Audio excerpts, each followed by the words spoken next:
Hello friends. हम Indian contract act 1872 के बारे में डिस्कस कर रहे थे और लास्ट क्लास में हमने जो डिस्कस किया था वो डिस्कस किया था कि एक वैध कॉन्ट्रैक्ट जो होता है, एक लीगल कॉन्ट्रैक्ट जो होता है, एक वैध अनुबंध जो होता है, उसमें क्या क्या तत्व शामिल होने चाहिए, क्या क्या इसेंशियल्स उसमें होने चाहिए कि उसे एक वैध कॉन्ट्रैक्ट कहा जाए। अब देखिए, आज अपन बहुत इंपॉर्टेंट चीज डिस्कस करने वाले हैं। आज हम ये पढ़ने वाले हैं कि अनुबंध कितने प्रकार के होते हैं। ठीक है, टाइप ऑफ कॉन्ट्रैक्ट। तो एक्चुअल में अनुबंधों को 3 आधारों पर वर्गीकृत किया गया है। ठीक है, तो हम पढ़ेंगे, हमारा जो मेन काम है आज का, अनुबंध अनुबंध के प्रकार।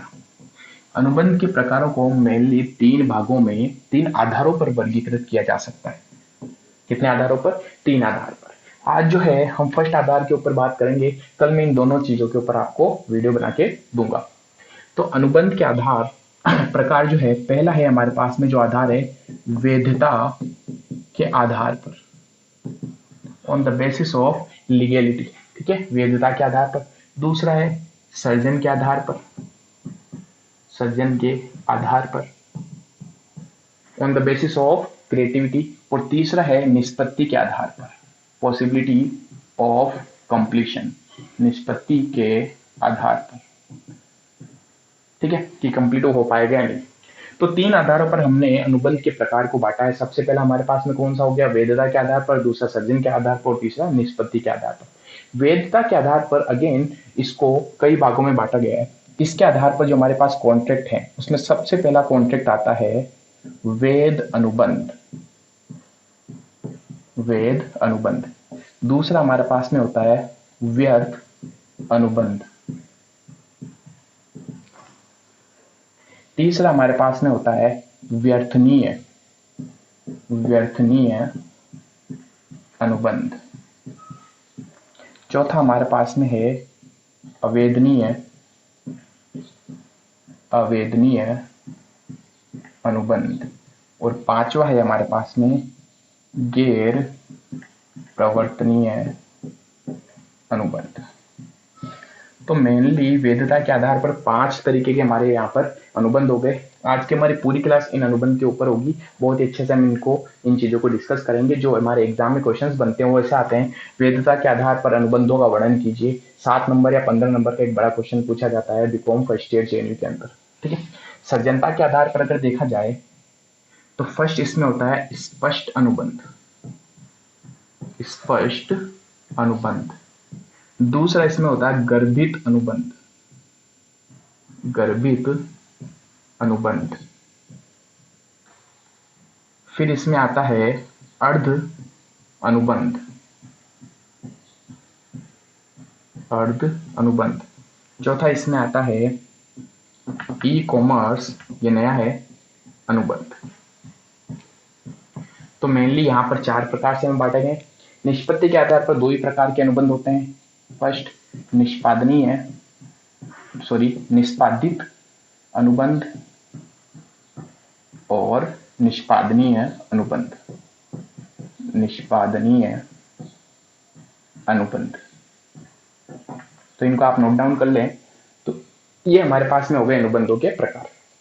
तो अनुबंधों को मेनली 3 आधार पर बांटा गया है। पहला है हमारे पास वैधता के आधार पर, दूसरा सर्जनता के आधार पर और तीसरा है निष्पत्ति के आधार पर। वैधता के आधार पर इसको 5 भागों में बांटा गया है। वेद अनुबंध, ठीक है, व्यर्थ अनुबंध, व्यर्थनीय अनुबंध, अवेदनीय अनुबंध और गैर प्रवर्तनीय अनुबंध। सर्जनता के आधार पर 4 प्रकार के हमारे अनुबंध हो सकते हैं। पहला स्पष्ट, गर्भित, अर्ध अनुबंध और चौथा हमारे पास में होता है ई कॉमर्स अनुबंध।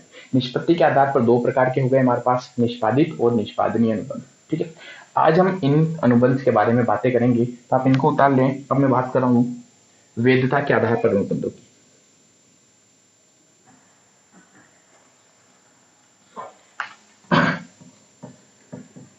वैधता के आधार पर, वैधता के आधार पर हमारा सबसे पहला अनुबंध जो होता है वेद अनुबंध, वेद अनुबंध। अब देखिए वेद अनुबंध क्या होता है? ऐसा अनुबंध जिसमें एक वेद अनुबंध के आवश्यक तत्व पाए जाते हैं, वो सारे अनुबंध कौन से होते हैं? वेद अनुबंध होते हैं।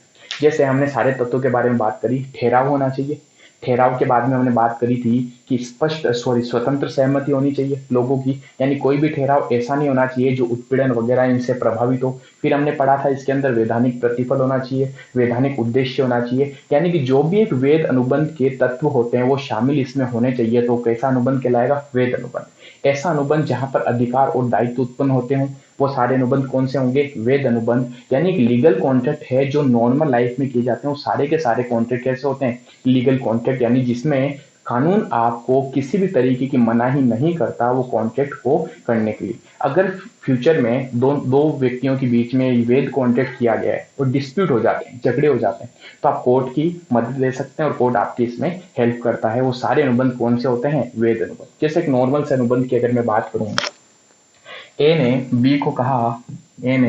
बी को कहा अपना घर मुझे 50 लाख रुपए में बेच दे, यानी अपनी बिल्डिंग मुझे कितने में सेल कर दे? 50 लाख रुपीज में। बी सहमत हो गया, ठीक है, तो नॉर्मल अनुबंध है।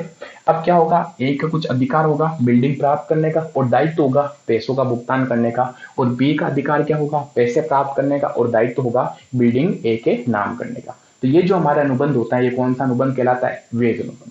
ठीक है, सिंपल है, तो यहां तो कोई दिक्कत नहीं आती है। वेद अनुबंध।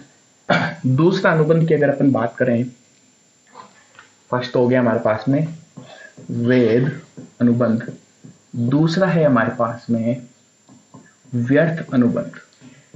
बहुत इंटरेस्टिंग अनुबंध होता है ये। अब देखते हैं व्यर्थ अनुबंध क्या होता है।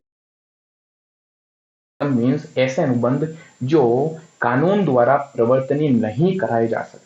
ध्यान से सुनिएगा, मैंने क्या कहा? कानून द्वारा प्रवर्तनीय नहीं कराए जा सकते, यानी कि अगर दो व्यक्तियों ने आपस में कॉन्ट्रैक्ट कर रखा है तो कानून भी चाहे तो इनका एक कॉन्ट्रैक्ट कंप्लीट नहीं करा सकता। ऐसे कॉन्ट्रैक्ट सारे कौन से होते हैं? व्यर्थ कॉन्ट्रैक्ट या व्यर्थ अनुबंध।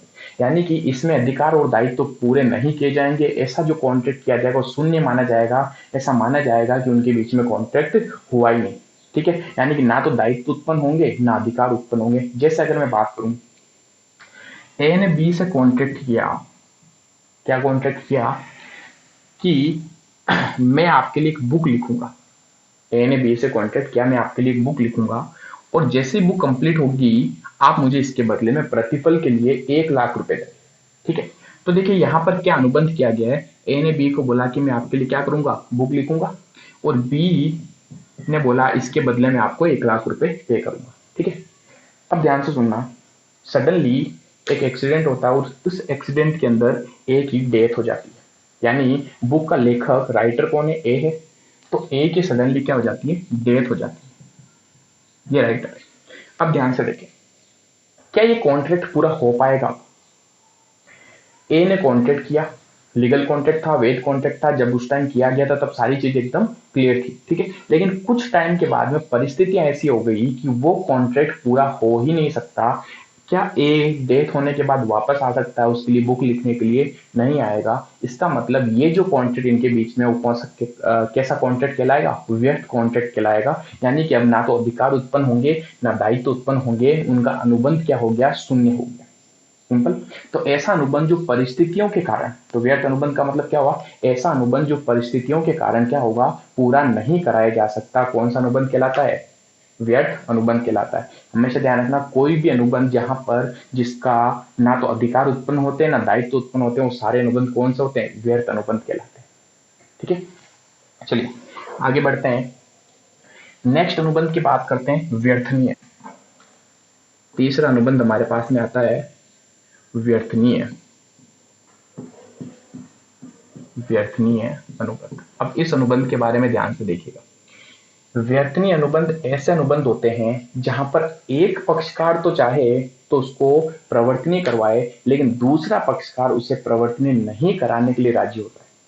वापस सुनिए, एक पक्षकार तो चाहता है कि हमारा ये कॉन्ट्रैक्ट पूरा हो जाए, लेकिन दूसरे पक्षकार ये नहीं चाहता, या वो कभी भी इस कॉन्ट्रैक्ट को, इस अनुबंध को खंडित कर सकता है, या उसके पास खंडित करने का अधिकार होता है। वापस सुनिए, व्यर्थनीय अनुबंध क्या होता है? एक ऐसा अनुबंध जिसके अंदर एक पक्षकार चाहता है कि उसका कॉन्ट्रैक्ट पूरा हो, लेकिन दूसरा पक्षकार चाहे तो उस अनुबंध को रद्द कर सकता है। यानी एक पक्षकार तो चाहेगा कि काम पूरा हो, लेकिन दूसरा पक्षकार के पास पूरे अधिकार होंगे, वो उस अनुबंध को रद्द कर सकता है। और ऐसा क्यों होता है? ऐसा इसलिए होता है कि ये जो अनुबंध किए जाते हैं इनमें हमेशा स्वतंत्र सहमति का अभाव पाया जाता है। इसका मतलब क्या होता है? ए ने बी से कॉन्ट्रैक्ट किया, मैंने आपको बताया भी था लास्ट टाइम जो एक कॉन्ट्रैक्ट किया था हमने, वापस बताता हूँ। ए ने बी से कॉन्ट्रैक्ट किया कि अपनी बिल्डिंग मुझे बेच दे, अगर तो अपनी बिल्डिंग नहीं बेचेगा, अगर तो अपनी बिल्डिंग नहीं बेचेगा तो मैं तेरा ऑफिस उड़ा दूंगा। एग्जाम्पल लिया था हमने पहले ये। अब ध्यान से देखो, बी डर गया, ठीक है। क्यों डरा? क्योंकि ए जो है ये थोड़ा सा क्रिमिनल टाइप का आदमी, ठीक है। बी इससे डर गया, उसको लगा कि अगर मैंने इसको अपनी बिल्डिंग नहीं बेची तो ये क्या करेगा, ये मेरे ऑफिस को उड़ा देगा, ठीक है। उसने उस टाइम अनुबंध कर लिया। कुछ टाइम के बाद में जब बिल्डिंग उसके नाम करने की बारी आई तो बी ने उस टाइम मना कर दिया और ए चला गया कोर्ट में। बोला कि साहब पहले तो उसने बोला था कि मैं बिल्डिंग दे दूंगा, उसके बाद में इसने मना कर दिया, तो क्या कोर्ट उससे बिल्डिंग दिलवाएगी? जी नहीं। कोर्ट क्लियरली बोलेगी कि ये जो कॉन्ट्रैक्ट किया गया था, इस कॉन्ट्रैक्ट में बी के ऊपर अनुचित प्रभाव डाला गया, उसे डराया गया, उसे धमकाया गया और उसके बाद में उससे कॉन्ट्रैक्ट कराया गया। यानी कि क्या हम कह सकते हैं कि बी की स्वतंत्र सहमति यहाँ पर थी, बी की स्वतंत्र सहमति यहाँ पर नहीं थी, ठीक है। और जब स्वतंत्र सहमति नहीं होगी तो कॉन्ट्रैक्ट पूरा नहीं करवाया जाएगा। बी ने इस मामले को खंडित कर दिया, ठीक है। यानी बी ने या तो एक कोर्ट में जा सकता है या ए के जाने से पहले बी भी कोर्ट में जा सकता है और उससे जाके बोल सकता है साहब ये तो ऐसा कॉन्ट्रैक्ट था जिसमें मुझे डराया गया था और फिर मुझे इन्होंने इसके लिए राजी किया, ऐसा में। तो वापस सुनिए, व्यर्थनीय कॉन्ट्रैक्ट कौन सा होता है? ऐसा कॉन्ट्रैक्ट जो एक पार्टी तो चाहती है कि पूरा हो जाए लेकिन दूसरी पार्टी के पास पूरा अधिकार होता है उस कॉन्ट्रैक्ट को रद्द करने का या खंडित करने का। लेकिन ध्यान दीजिएगा, इसके लिए इसके पास एक टाइम पीरियड फिक्स होता है, यानी कि बहुत ही कम टाइम के अंदर इसको कोर्ट में जाके उसका खंडन करना पड़ता है। और अगर ये उसको चलने देता है, खंडन नहीं करता, तो इसको दिक्कत हो सकती है फ्यूचर में, ठीक है। तो व्यर्थ कॉन्ट्रैक्ट तो कौन से हो गए? जो स्टार्टिंग से ही क्या हो गए, सॉरी स्टार्टिंग से नहीं, परिस्थितियों के कारण क्या हो गए, पूरे नहीं कराए जा सकते। लेकिन ये कॉन्ट्रैक्ट कौन से होते हैं? व्यर्थनीय ऐसे कॉन्ट्रैक्ट जो स्वतंत्र सहमति से नहीं किए गए हों, एक व्यक्ति के पास में इस कॉन्ट्रैक्ट को रद्द करने का या खंडित करने का अधिकार होता है, ठीक है। तो वो कॉन्ट्रैक्ट कौन से हो गए? व्यर्थनीय कॉन्ट्रैक्ट। अब बाद में क्वेश्चंस पूछे जाते हैं कि व्यर्थ और व्यर्थनीय के बीच में अंतर क्या क्या होते हैं, वो भी हमसे कई बार क्वेश्चंस में पूछे जा सकते हैं। अब इसके बीच में अंतर क्या होते हैं, कुछ अंतर की अगर हम बात करें कि क्या दोनों के बीच में अंतर होता है, व्यर्थ और व्यर्थनीय, व्यर्थनीय अनुबंध। व्यर्थ, इसको हम तीन पार्ट्स में बांटते हैं। व्यर्थ अनुबंध जो होता है इसमें सबसे पहले तो अपन कारण की बात करेंगे। कारण, क्या कारण है? व्यर्थ अनुबंध होने का कारण क्या होता है? परिस्थितियां या कानून में परिवर्तन आ गए जिसके कारण वो कार्य नहीं हो सकता, उसे हम क्या कहेंगे? व्यर्थ, ठीक है। यानी कि क्या कह सकता हूं, परिस्थिति या कानून में परिवर्तन होने पर, ठीक है। व्यर्थनीय कॉन्ट्रैक्ट कौन से होते हैं? क्या कारण होता है व्यर्थनीय कॉन्ट्रैक्ट होने का? इसका कारण होता है स्वतंत्र सहमति का अभाव, स्वतंत्र सहमति का अभाव। कि जो दो व्यक्तियों के बीच में जो सहमति थी उसमें से एक व्यक्ति की सहमति स्वतंत्र रूप से नहीं ली गई तो कॉन्ट्रैक्ट कौन सा हो जाएगा? व्यर्थनीय हो जाएगा, ठीक है। दूसरी हम बात करते हैं निष्पत्ति। निष्पत्ति यानी कि होता है कंप्लीशन, कि क्या ये कॉन्ट्रैक्ट कंप्लीट किए जा सकते हैं। तो पहली चीज, क्या व्यर्थ कॉन्ट्रैक्ट कंप्लीट किए जा सकते हैं? नहीं किए जा सकते, ठीक है।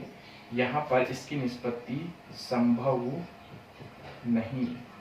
क्या व्यर्थनीय कॉन्ट्रैक्ट की निष्पत्ति संभव है? उसकी निष्पत्ति डिपेंड करेगी कि जो व्यक्ति जिसके ऊपर स्वतंत्र सहमति नहीं ली, जिस व्यक्ति के साथ में स्वतंत्र सहमति नहीं थी, क्या वो व्यक्ति कुछ टाइम के भीतर उसका खंडन करता है या नहीं करता। यदि वो खंडन नहीं करता तो इसकी निष्पत्ति संभव है, और अगर वो खंडन कर देता है तो निष्पत्ति संभव नहीं होगी, ठीक है। तो डिपेंड करेगा खंडन पर, पीड़ित पक्षकार के खंडन पर, पीड़ित पक्षकार के खंडन पर। खंडन यानी कि कोर्ट में जाके केस कर दिया, उसने मना कर दिया कि साहब मैं तो ये कॉन्ट्रैक्ट पूरा नहीं करूंगा, उसे हम क्या कहेंगे? खंडन। खंडन यानी कि मना कर देना। तीसरा पॉइंट अपन इसमें देखते हैं अधिकार। क्या व्यर्थ कॉन्ट्रैक्ट में कोई भी अधिकार या दायित्व उत्पन्न होता है? नहीं होता। क्यों? क्योंकि ये कॉन्ट्रैक्ट शून्य माने जाते हैं। ठीक है, कोई अधिकार उत्पन्न नहीं, कोई अधिकार उत्पन्न नहीं। और इसमें अगर अधिकारों की बात की जाए तो सेम वही पॉइंट है, अगर खंडन कर देता है तो कोई अधिकार उत्पन्न नहीं होगा, लेकिन खंडन नहीं करता है तो एक व्यक्ति का अधिकार तो दूसरे का दायित्व उत्पन्न हो सकता है। तो सेम पॉइंट है, पीड़ित पक्षकार के ऊपर डिपेंड करेगा। तो ये कुछ पॉइंट थे व्यर्थ और व्यर्थनीय के बीच में कुछ अंतर के, जो हमारे एग्जाम में कई बार पूछे जाते हैं। तो इसमें आप जितना चाहे उतना लिख सकते हैं। तो ये तो एक पॉइंट है कि हम पॉइंट वाइज इसको अगर सोल्व करें, तो बाकी इसमें आप चाहो तो इसको और बढ़ा चढ़ा के लिख सकते हो। ठीक है, तो ये थे हमारे पास में व्यर्थ और व्यर्थनीय कॉन्ट्रैक्ट। अब अपन बात कर रहे हैं अवैधानिक अनुबंध की। चौथा हमारे पास में है अवैधानिक अनुबंध। ये कौन से अनुबंध होते हैं? ये वो अनुबंध होते हैं जहां अनुबंध को करने की कानूनन मनाही है। ऐसे कार्य करने के लिए अनुबंध किया गया जो कार्य करने के लिए कानून ने मना कर रखा है, यानी कानूनन मनाही होती है। वो कॉन्ट्रैक्ट कौन से होते हैं? अवैध अनुबंध होते हैं। जैसे अगर इसके एग्जाम्पल की बात की जाए, अपराध के कॉन्ट्रैक्ट या अपराध के अनुबंध, कोई अनैतिक कार्य करने का अनुबंध, चोरी वगैरह करने का अनुबंध, अनैतिक कार्य करने का अनुबंध, ये सब जो चीजें होती हैं जिनकी कानूनन मनाही होती है, उन कार्यों को अगर आप करने के लिए कोई कॉन्ट्रैक्ट कर लेते हो तो हम ऐसा कहेंगे ये अवैध कॉन्ट्रैक्ट कहलाएगा। ठीक है, तो अभी तक हमने 4 पॉइंट्स पढ़े, वापस एक बार डील करते हैं।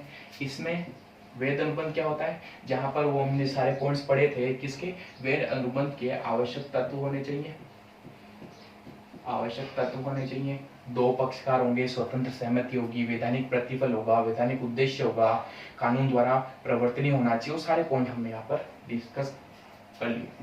व्यर्थ अनुबंध कौन से होते हैं? ऐसे अनुबंध जो परिस्थितियों के कारण कंप्लीट नहीं हो सकते, यानी कि परिस्थितियों के कारण निष्पत्ति संभव ना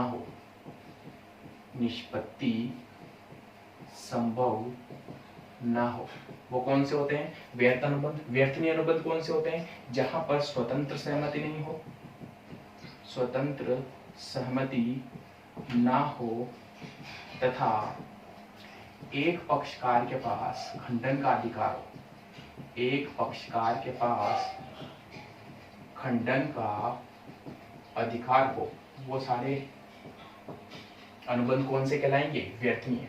फिर हमने बात करी वैधानिक। अवैधानिक अनुबंध कौन से होते हैं? ऐसे अनुबंध जिससे करने की कानूनन मनाही है, गवर्नमेंट मना करता है कि आप ऐसे काम नहीं कर सकते, ऐसे काम के लिए अनुबंध नहीं कर सकते, वो सारे अनुबंध कौन से होते हैं? अवैधानिक। जैसे अपराध करने का कोई कॉन्ट्रैक्ट कर लिया, अनैतिक कार्य करने का कोई कॉन्ट्रैक्ट कर लिया, ए ने बी के साथ कॉन्ट्रैक्ट किया, आज शाम को हम चोरी करेंगे और जो भी पैसा आएगा उसको आधा आधा बांट लेंगे। तो क्या ये कार्य करने के लिए कानून आपको इसकी इजाजत देता है? पहली चीज तो ये जो चोरी करने का काम है ये अवैधानिक काम है। ठीक है, तो इसके लिए अगर आपने कोई कॉन्ट्रैक्ट किया तो कैसा कॉन्ट्रैक्ट कहलाएगा? ये अवैधानिक कॉन्ट्रैक्ट। ठीक है, फिर हमारे पास में लास्ट कॉन्ट्रैक्ट, गैर निष्पादनीय अनुबंध। ऐसे अनुबंध जिनका निष्पादन करना संभव ना हो, ऐसे सारे के सारे कॉन्ट्रैक्ट क्या कहलाएंगे? हमारे पास में गैर निष्पादनीय कॉन्ट्रैक्ट कहलाएंगे। ठीक है, तो ये हमारे पास में कुछ कॉन्ट्रैक्ट थे, 5 तरीके के कॉन्ट्रैक्ट हैं। ज्यादातर इनके ऊपर क्वेश्चंस पूछे जाते हैं, ये जो 3 हम कॉन्ट्रैक्ट की बात कर रहे हैं। ठीक है, तो आई होप आपको यहाँ तक समझ में आया होगा। कोई भी डाउट हो तो आप हमें कमेंट कीजिए। ठीक है, आप हमें पूछ सकते हैं। कोई भी दिक्कत हो, वीडियो अच्छा लगा हो तो लाइक कीजिए। Thank you.